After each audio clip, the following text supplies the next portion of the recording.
چھوٹی عمر سے حضرت علی رسول اللہ صلی اللہ علیہ وسلم کے ساتھ سفروں میں بھی اور جناب قیام میں بھی اور حضر میں بھی نبی علیہ الصلوۃ والسلام بے تکلفی کے ساتھ ان کو کہا کہ بیٹا لیٹے رہو. نبی علیہ الصلوۃ والسلام فجاء فقعد بینی و بینہا آئے اور ہمارے درمیان میں بیٹھ گئے.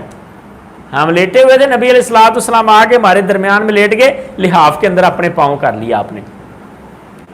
سیدنا علی رضی اللہ تعالیٰ عنہ کہتے ہیں کہ میرے اور آ کے فاطمہ کے درمیان لیٹ گئے تو لحاف کے اندر پاؤں گھسا دیے. حتی وجدت برد قدمہ علی بطنی, کہتے آپ کے پاؤں کی ٹھنڈک میں نے اپنے پیٹ پر محسوس کی. باہر سے آ رہے تھے, مدینہ کے اندر گرم موسم نہیں رہتا سدا. مدینہ کے اندر جب سردی کا موسم آتا ہے بڑی ٹھنڈی ہوا چلتی, بڑی ٹھنڈی. پاکستان انڈیا میں اتنی ٹھنڈی ہوا نہیں چلتی, تیز ہوا ٹھنڈی. تو نبی علیہ الصلوۃ والسلام باہر سے آ رہے تھے ٹھنڈے پاؤں. نبی علیہ الصلوۃ والسلام آئے اور آ کے بیٹھ گئے.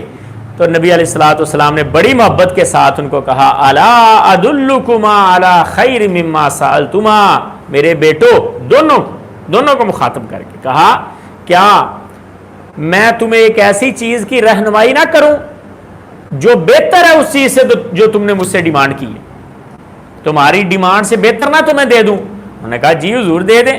فرمایا اذا اخذتما مضاجعکما, جب اپنے بستر پر آ جاؤ, او آویتما الی فراشکما, یا بستر پر لیٹ جاؤ, فسبحا 33 33 بار سبحان اللہ کہو, وحمدا 33 اور 33 بار الحمدللہ کہو, وکبرا 34 34 بار اللہ اکبر کہو, فَهُوَ خَيْرٌ لَكُمَا مِنْ خَادِمٍ, یہ تمہارے لیے خادم سے بہتر ہے.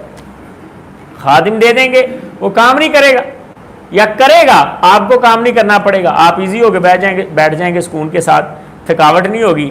تو میں تمہیں ایک ایسا نسخہ دیتا ہوں کہ دن بھر محنت کرے تھکیں, سوتے وقت 33 بار سبحان اللہ, 33 بار اللہ اکبر الحمدللہ اور 34 بار اللہ اکبر, 100 بار یہ تسبیحات تحمیدات اور تکبیرات پڑھ لیں, سارے دن کی تھکاوٹ اتر جائے گی, اتنی مزے کی نیند آئے گی. نبی علیہ الصلوۃ والسلام سے غلام مانگا, آپ نے آگے سے نسخہ دے دیا, اور کتنے ہی دونوں اللہ کے پیارے حضرت فاطمہ اور حضرت علی فوراً قبول کر لی.